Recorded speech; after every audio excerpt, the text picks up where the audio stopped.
Am I the jerk for not wanting to travel with my mother-in-law because she flies in first class while we are in coach? Pretty much as the title says. We are going on vacation, but this has happened before. I just find it irritating to travel with somebody who is too good to sit with the rest of the family on an airplane or in the airport. To give the full perspective, I drive to the airport, pay for the long-term parking, pay for the rental car and all the taxis and Ubers, and pick up 80% of the restaurant bills. She pays for her flight, her hotel, and the remainder of the restaurants. Traveling is me, my wife, and young child. She is by herself. There are no health reasons for her to need the extra room. When we arrive at the airport, she hits the priority line, then the lounge, and we might see her prior to boarding. Then that's it until we're waiting for our baggage. I find this annoying. Not even sure why it bothers me so much, but I'm pretty sure this is my last trip with her because of this. So there it is, Reddit. Am I the jerk? Other than the fact that you're picking up more of the restaurant fees than her, I don't see any huge problem with this, to be honest. It's kind of weird that she wants to fly on her own, but at the same time, maybe that's just how she's used to flying and she wants to keep it that way. She's buying her ticket and everything, so I don't see a problem with it. I don't think it makes OP the jerk for not liking it, but I just think there are no jerks here.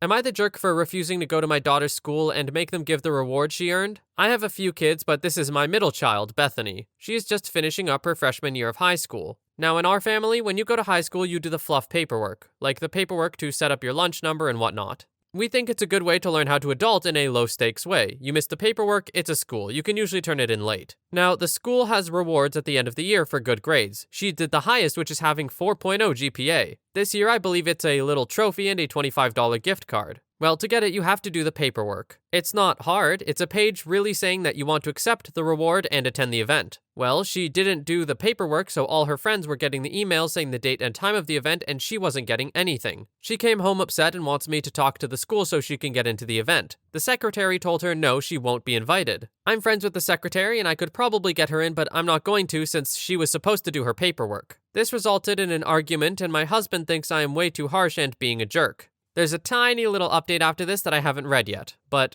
for now, I think you should be really proud of your daughter for doing so well in school. 4.0 GPA, even in freshman year of high school, should be celebrated, I think. Also, it is her first year of doing this whole fluff paperwork thing as they called it, so look, cut her some slack. She did great in school, just help her out once. I'm also wondering if it's paperwork that's supposed to be filled out by the parents as well, because that's just weird, I don't know. It's also weird that there's paperwork for this in general, now that I think about it. I think the parent is a little bit of a jerk here, but let's see what the update says. Update. Thanks for all the advice. I'm going to stick with it. If I didn't know the lady, then there would be no chance of her going, so I won't pull the favor. I will take her out to celebrate her 4.0 though. Yeah, that seems fair enough. If there's no way that the secretary would make an exception if he weren't friends with her, then I don't think he should exercise that, I don't know what to call it. It's almost nepotism, but not really. Anyway, yeah, I think this is a fair solution. Taking her out to celebrate anyway is good. It sucks that she'll miss the event, but you do reap what you sow, so fair enough. Am I the jerk for giving my girlfriend mac and cheese? My girlfriend, 25, has been obsessed with her weight and is creating some really bad habits. She hates her body and calls herself fat all the time. She was recently diagnosed with polycystic ovarian syndrome, which causes her to gain weight easier. Her diet is okay, but she doesn't really exercise. She's gained 25 pounds in the last 2 years we've been dating. I didn't ask, by the way, she just told me this. She signed up for Weight Watchers and is now skipping meals so she meets daily goals. Today she was starving but told me she doesn't want to eat dinner.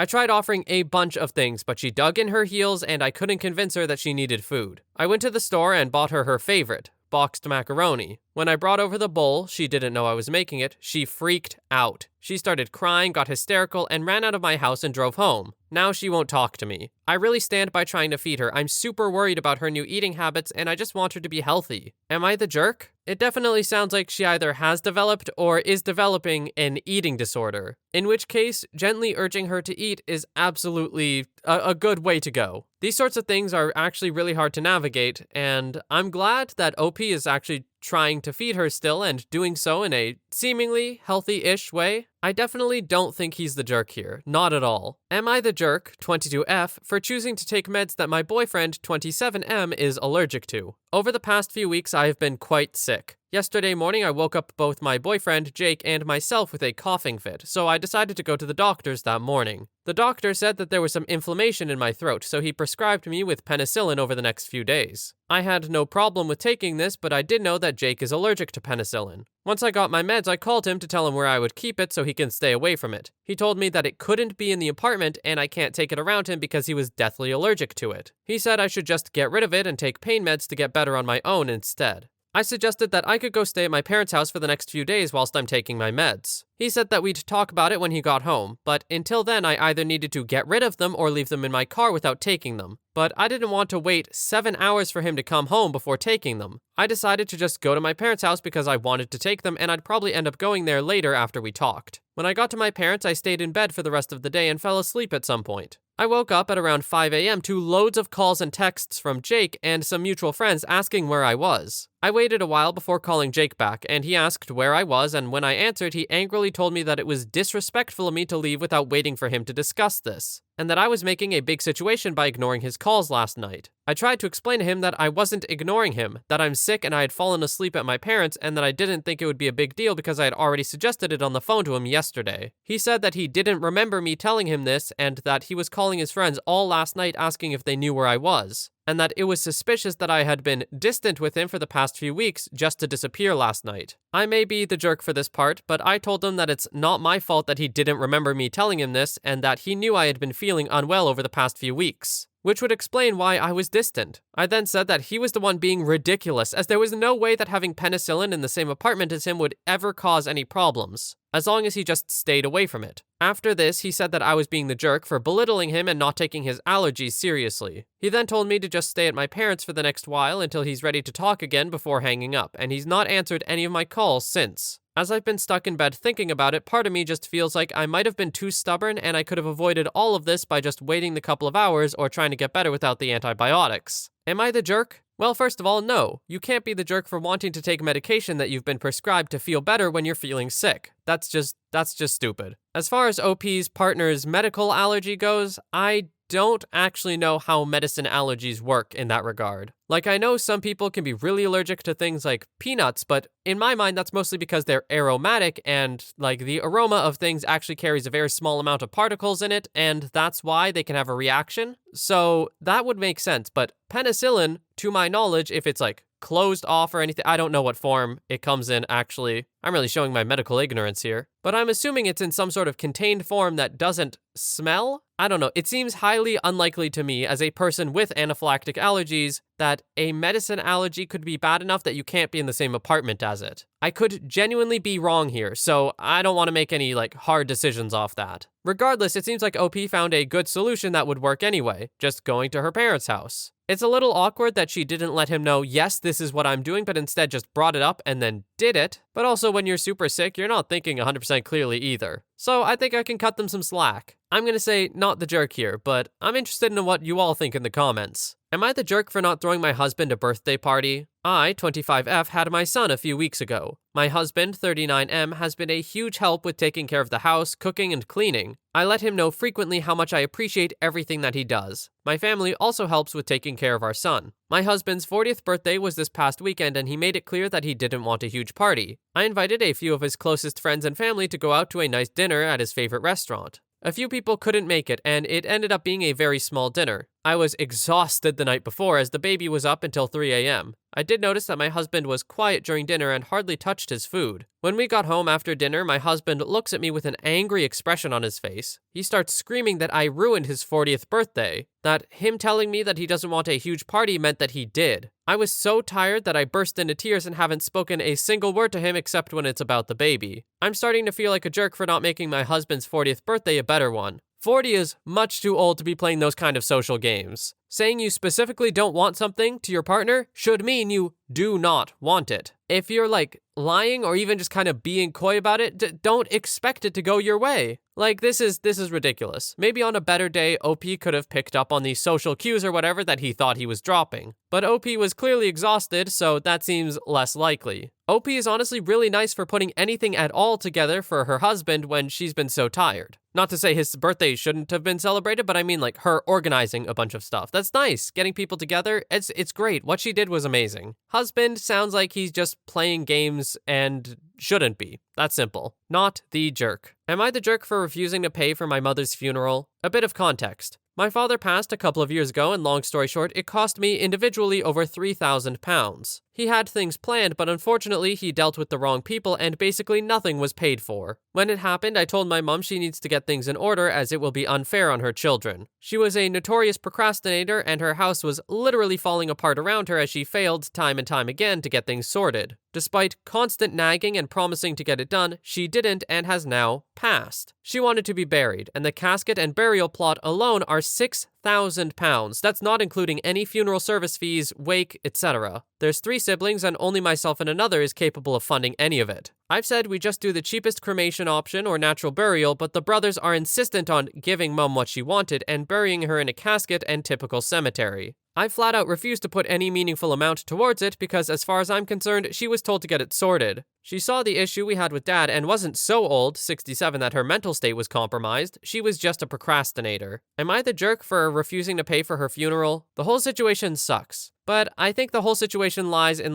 what kind of relationship does OP want to have with his brothers? Because sure, you could just pay for none of it. I still think that would make you a little bit of a jerk, but sure. If you expect your brothers to still like you after this though, maybe you should fork something up. I understand being frustrated that your mother procrastinated a lot, and that procrastination now falls on you. But she is your mother, and if you can afford it, I think you should probably just do it. Now, I want to state you don't have any, obligation to. You don't have to. But it would be a nice thing to do for your family as a whole. I think OP is a little bit of a jerk here. Not much, but a little bit. Am I the jerk for refusing to help my sister with childcare for my nephew when she is a single parent and was just kicked out by our parents? Fake names for privacy. My sister Lily has a 2-year-old son, Thomas, yet acts like if she's still a teenager. Lily commonly says things like how she's young and how her 20s are meant to be the best years of her life. Therefore, older adults are all meant to accommodate her lifestyle. Our parents have been raising Thomas more than Lily has, but after many warnings went ignored, they recently put their foot down. Our parents told Lily that they're tired of her doing whatever she wants and it's time for her to grow up. They gave her several months to work out new housing/childcare arrangements. Time's almost up and Lily found a studio, but hasn't gotten any childcare worked out. She was hoping that our parents would change their minds and is finally realizing that they're serious. Our paternal grandma can't help because she's disabled and my maternal grandparents told Lily no. So she begged me to return to working from home so that I could provide childcare for Thomas. I told Lily, no. Working from home isn't the paid vacation that she assumes it is. I already have a life and responsibilities of my own and I didn't sign up to be a parent. Lily gave me her usual arguments about her right to be a young person and enjoy her 20s, so I told her I also have that right. She waived hers by having a baby, and our parents are right that she needs to grow up. Lily is also turning her nose up at a job opportunity that offers on-site childcare to employees because it's in retail, and she says that she's afraid of being recognized by her former classmates. I told Lily that I didn't care. She's 23. Most of her former classmates are also working embarrassing retail jobs anyway. Hell, if anything, her former classmates would probably be jealous of her for landing a job that provides on-site childcare. Lily told my paternal grandma, the one who's disabled and cannot help, about what's going on. My paternal grandma called me a bad sister and aunt because big sisters are supposed to look after their little siblings, no matter how old they are. A few of my friends told me I should be more concerned about Thomas and how my refusal to help will impact him. They said I'm naive to think that Lily will get her stuff together when I've seen how irresponsible/immature she is. And that when Lily inevitably decides to act irresponsible, it's going to be my nephew who pays the price. My friends are reasonable to worry about Thomas, but there's no chance Lily will ever learn if people keep enabling her. Am I the jerk for refusing to help? It's definitely a difficult choice, because OP essentially has to choose between taking care of a child or taking care of her sister. Taking care of her sister would obviously be refusing to help because her sister needs to learn to grow up. Taking care of the child, well, it would be more coddling for the sister, which probably isn't good in the long run. I'm not a huge fan of the paternal grandmother's position. I was never huge about the whole,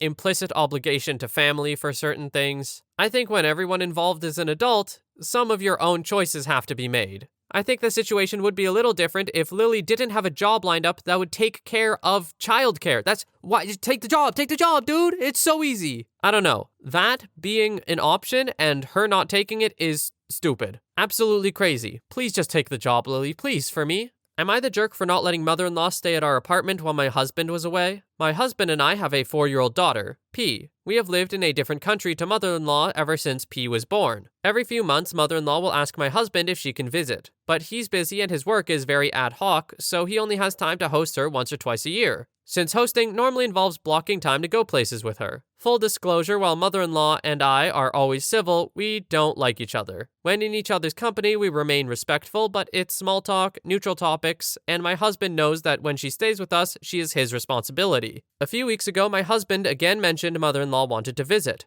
I gave him the dates of when P's school breaks up and when we are busy and told him which weeks we were free for her to come, if he felt he would have to spend time with her. He said he would think about it and that was the end of it. I presumed she would not end up coming. Last week, my husband left for a planned work trip. As I'm dropping my daughter off at school, I get a call from the reception desk at home, saying mother-in-law is in the lobby. I arrived to find her back there, bags in hand. When I asked her what she was doing, she said my husband hadn't given her a definite answer about visiting, and since he never does and I never arrange anything, she thought she would just take it into her own hands and visit. I knew my husband would be out of contact until the evening, so just told her her son wasn't there and P was still at school all week, so what was her plan now? And she incredulously said that she would just stay anyway. I told her if she wanted to stay, she could book a hotel and we'd cover the cost. And she could see P when she wasn't at school/activities, or she could go home and reschedule, but she wasn't staying at the apartment. She proceeded to scream at me like a banshee to the point where the concierge asked if we needed the police. She left and booked herself a suite at a nearby hotel. In my opinion, an excuse to spend a silly amount of money.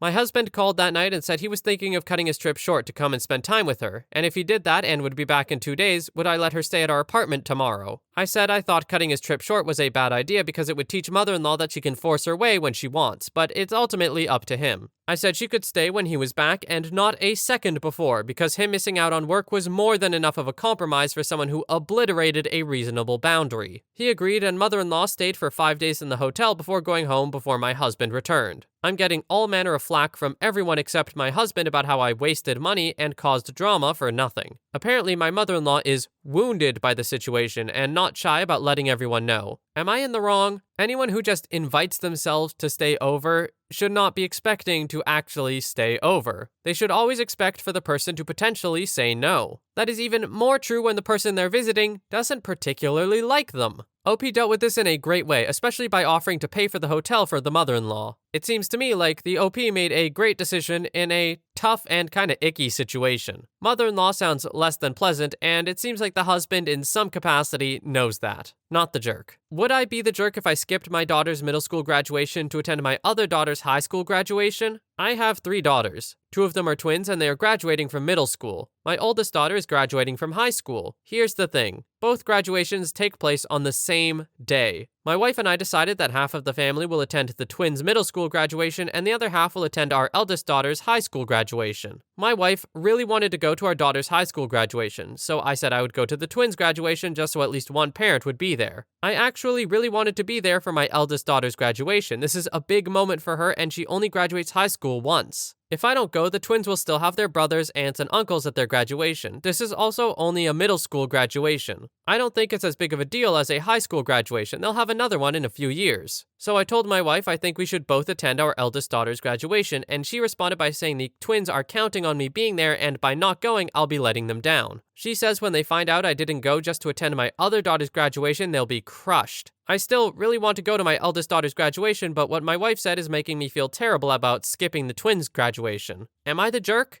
I gotta say it, OP.